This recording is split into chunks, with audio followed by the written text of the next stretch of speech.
While Libya has faced violence on the greatest scale, it's not the only place where leaders have turned to repression to remain in power. Most recently, the Syrian regime has chosen the path of murder and the mass arrests of its citizens.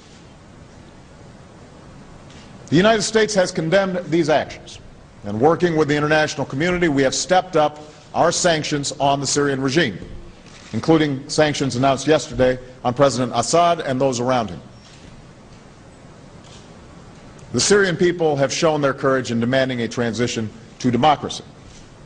And President Assad now has a choice. He can lead that transition or get out of the way.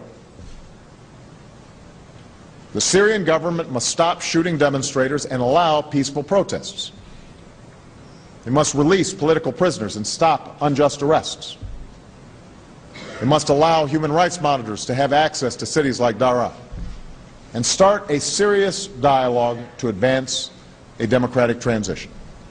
Otherwise, President Assad and his regime will continue to be challenged from within and will continue to be isolated abroad.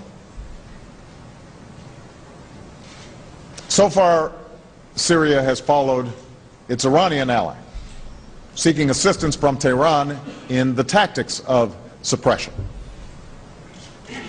And this speaks to the hypocrisy of the Iranian regime, which says it stands for the rights of protesters abroad, yet represses its own people at home.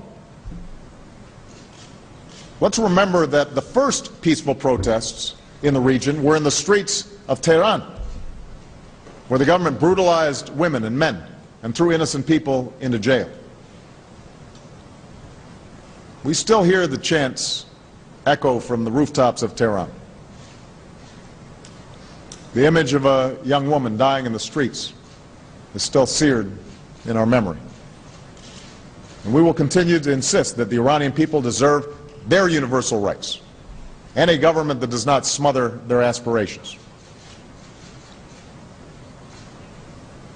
Now, our opposition to Iran's intolerance and Iran's repressive measures, as well as its illicit nuclear program and its support of terror, is well known.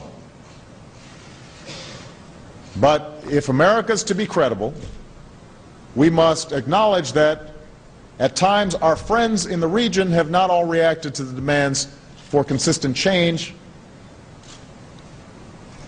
with change that's consistent with the principles that I've outlined today.